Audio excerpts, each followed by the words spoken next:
Hello friends, भन्नाट kitchen रेसिपीमध्ये तुमचं स्वागत। आज आपण कढी कशी बनवायची ते बघणार आहोत। चला तर रेसिपीला सुरुवात करूया।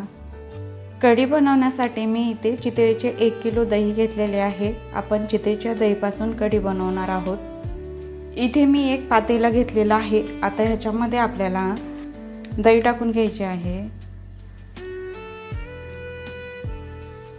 दही आपल्याला थोडीशी जास्तच घ्यायची आहे, तर मी ते साधारणतः अर्धा किलो दही घेतलेली आहे।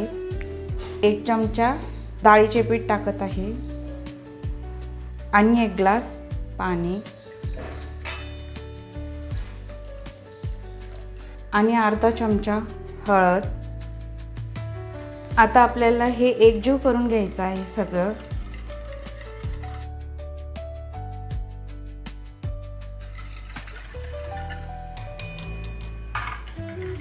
दहीला आणि बेसनच्या पिठाला एकजीव करून घेतलेला आहे। कढी बनवायच्या आधी आपण मिरचीचा ठेचा बनवून घेऊया।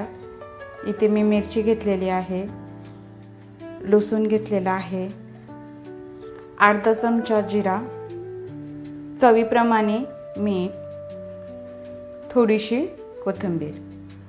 आता आपल्याला हे वाटून घ्यायचं आहे।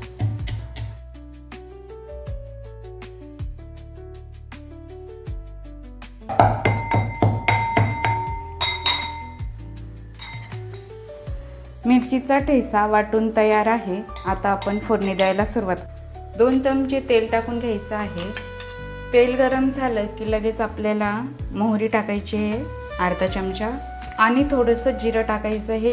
मोहरी तडतडायला लागली की लगेच कढीपत्ता टाकून घ्यायचा आहे आणि लगेच आपण जो मिरचीचा ठेचा बनवून घेतलेला आहे तो टाकून घ्यायचा आहे।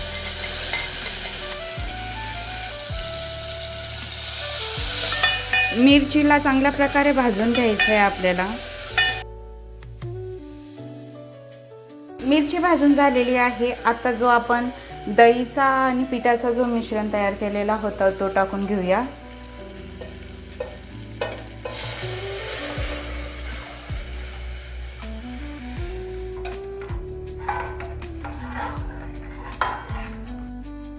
आणि इथे अर्धा ग्लास पाणी टाकून घेणार आहे।